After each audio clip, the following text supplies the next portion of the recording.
Salut à tous les amis, aujourd'hui, nouvel épisode d'un tu brûles, tu gardes, ce petit concept qui est assez marrant, parfois assez douloureux. Pour ceux qui ne connaissent pas, on va s'imposer des choix plus ou moins difficiles entre un manga et un autre, une BD et une autre. Peut-être qu'il y aura des romans à la fin, mais en tout cas, on commence par les mangas. C'est parti ? C'est parti. Alors, Vas-y. dans les mangas, là, je suis partie sur une petite thématique parce que on a cru comprendre avec une vidéo que tu as fait il y a quand même quelques temps que tu aimais les mangas français. Oui. Tu brûles, tu gardes entre Radiant et Space Punch. Bah déjà, ça se fait pas. On va essayer d'être méthodique. En vrai, à Radiant, j'adore. Il se passe plein de trucs. En même temps, il y a déjà plus de 18 tomes actuellement. 18 tout pile. Et Space Punch, on attend le 5e fin novembre. En vrai, j'adore Space Punch parce que c'est hyper dynamique. Il y a des combats de fou. Le dessin, il est hyper intense. J'adore. Genre, je défile les pages, je les mange, quoi, carrément. Mais Radiant, il y a un univers qui est créé et tellement étendu. Il y a plein de personnages. Il y a des sous-entendus qui font référence un peu à notre monde moderne dans ce monde magique-là, que j'adore. Il y a des petites critiques, il y a des petits trucs et rien que pour ça, je vais choisir Radiant et je vais brûler Space Punch.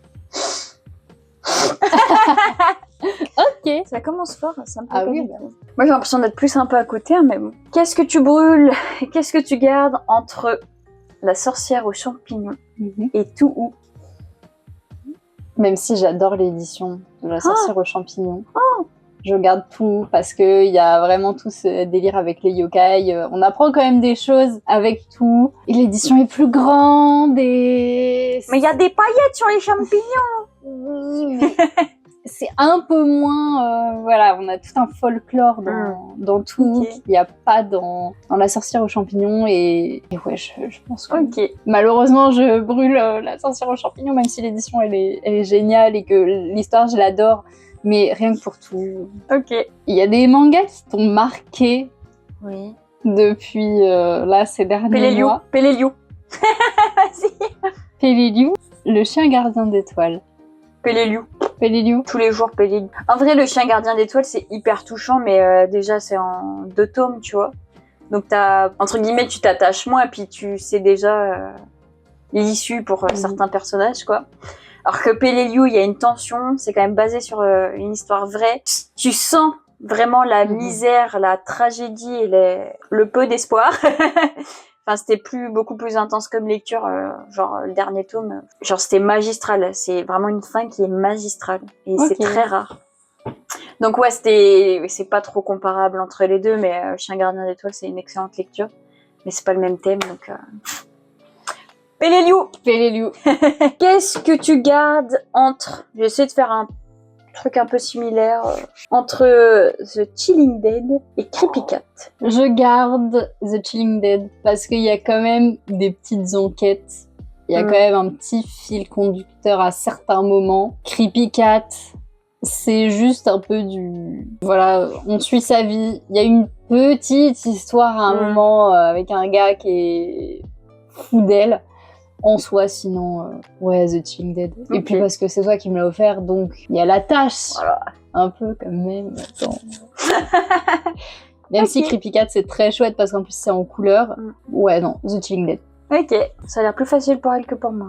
Pour finir dans les mangas, un auteur que t'as l'air d'apprécier particulièrement, Poison City, Prophétie. C'est pas mal. C'est pas mal dans le sens où t'as quand même des gros thèmes bien abordés. L'un, c'est la censure, l'autre, c'est tout ce qui touche au danger d'Internet et la cybercriminalité.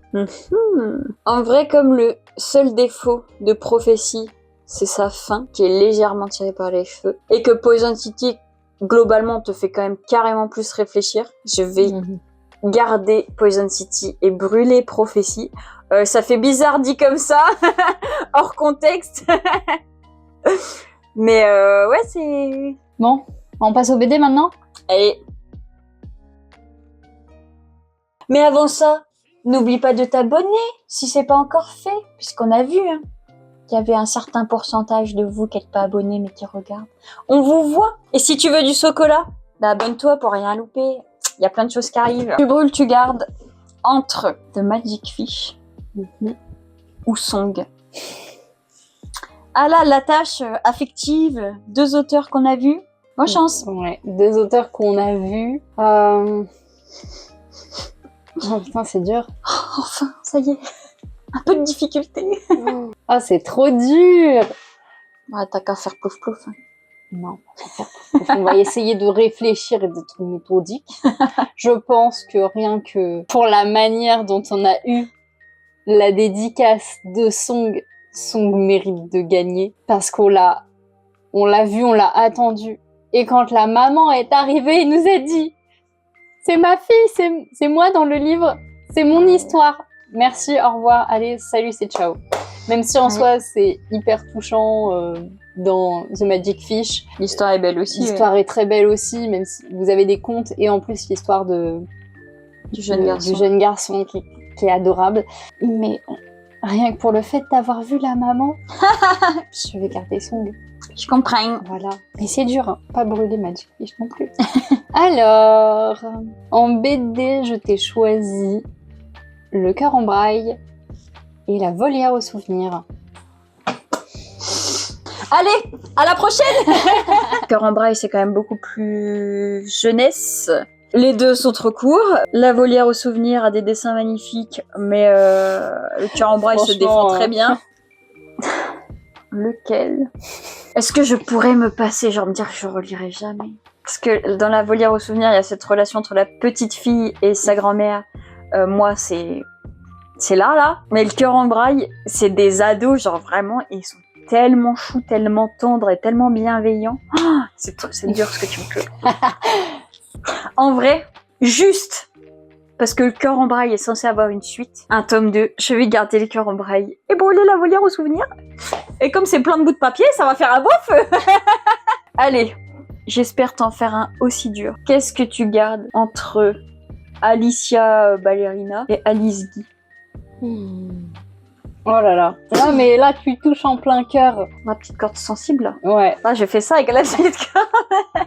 Oh là là. C'est 2 bandes dessinées sur des femmes incroyables. Une ballerine cubaine qui a chamboulé son pays et une des femmes piliers, si ce n'est la femme pilier du cinéma. Je dirais quand même Alice Guy parce que l'édition Casterman est phénoménale. C'est vrai. Elle est superbe, les dessins sont très chouettes.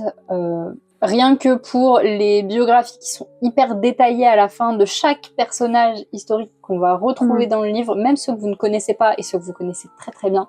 Vous avez vraiment des choses qui sont écrites, qui sont super. Vous avez toute une documentation à la fin. Ça m'a l'air beaucoup plus réel historiquement parlant que Alicia Prima Ballerina. Et ouais, je pense rien que pour ça, ça mérite de rester. Et malheureusement, je garde en tête et dans mon cœur Alicia Prima Ballerina. Mais tu le brûles. Mais je le brûle. Mais voilà, si vous connaissez un peu cette femme et que vous avez des livres qui sont intéressants sur sa vie, je suis preneuse pour reprendre autre chose. Voilà, pour compenser. Ma dernière BD, attention, malgré tout, ne m'oublie pas. J'ai vraiment été vilaine sur cette vidéo. J'ai été horrible tout du long. Malgré tout, ou ne m'oublie pas. Alors c'est dur parce que dans Ne m'oublie pas, on a toujours cette relation entre une petite fille et sa grand-mère. Ça, c'est des histoires qui me touchent. Mais malgré tout, on a un concept qui est quand même plutôt inédit puisque c'est un récit qui est conté à rebours, à l'envers, et des dessins somptueux. Mais Ne m'oublie pas, elle m'a été offerte par Nico et Quentin qui m'ont fait dédicacer. Et au final, j'ai adoré l'histoire. Elle va pas sortir cette vidéo. J'arrête de choisir. Je choisis malgré tout. Malgré tout. Malgré tout, je choisis malgré tout. Juste pour l'originalité, les dessins, et puis parce que je serais curieuse de la lire dans les deux sens, tu vois. Ouais. Ouais, mais après, vu que j'ai pas gardé la volière au souvenir, il me reste quoi là avec une personne âgée là.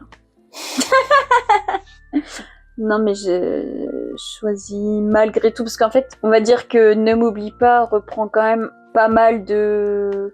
Pas de clichés, mais ça reste l'aventure classique de viens, je t'emmène en road trip. Il y a des moments de pause, il y a des... Forcément, elles vont se faire retrouver. Enfin, voilà, tu vois, c'est le schéma classique, on va dire. Alors que malgré tout, apporte vraiment un truc complètement original, donc malgré tout. Donc vous voyez, Nico et Quentin, ce qu'a fait de vos cadeaux. On va pas vraiment les brûler, hein. Je vais te faire un petit roman quand même. Bah écoute, on finira en beauté.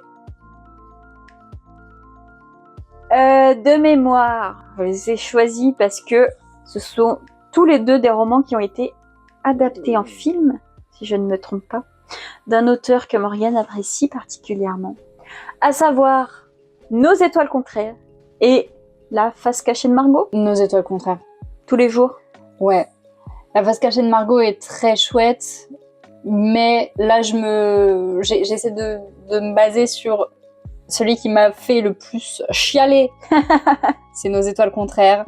Que ce soit le livre ou le film, hein. J'ai vu le film, j'ai chialé, j'ai lu le livre, j'ai chialé. La face cachée de Margot, le livre, il est trop bien. Le film, on va pas trop en parler parce que c'est nul un peu.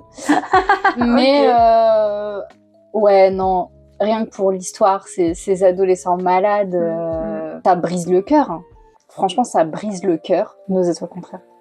Carrément, Nos étoiles contraires. C'était plutôt facile quand même. Ouais, c'était plus facile. On ferait pas un petit deuxième du coup, parce que c'était pas Ah bah si t'en as un deuxième, vas-y. J'avais prévu au cas où. Je voulais savoir ce que tu gardais entre Vers le vrai ou On aboie en silence de Gringe. On aboie en silence. Mais non, mais Vers le vrai, bah, c'est un roman sur notamment les thérapies de conversion, l'acceptation de soi, et c'était génial, mais ça reste du fictif. On aboie en silence, c'est un roman écrit à quatre mains entre Gringe qui nous raconte l'histoire avec son frère qui est schizophrène, et des textes de son frère aussi qu'il a écrits et qui sont magnifiques, et c'est vraiment l'histoire l'histoire de vie, l'histoire de leur vie de famille, comment ça a été chamboulé, leur voyage, l'acceptation, le déni de la maladie. Ok. Bon bah force est de constater que j'arriverai pas à la faire souffrir. Voilà. Après, j'ai adoré Vers le vrai, il était génial et j'ai pas envie de le lâcher de la bibliothèque, hein, mais franchement, On aboie en silence. Okay. Bah voilà, c'était le petit bonus facile. Finalement plus facile que prévu. On espère que cette vidéo, elle vous a plu. N'hésitez pas à nous donner des dilemmes en commentaire aussi, on vous y répondra le plus justement possible. Bah, toujours. Voilà, si vous avez un avis sur certains de nos dilemmes, n'hésitez pas à le dire. À jouer le jeu. Et nous, on vous retrouve bientôt pour une prochaine vidéo. Salut! Salut!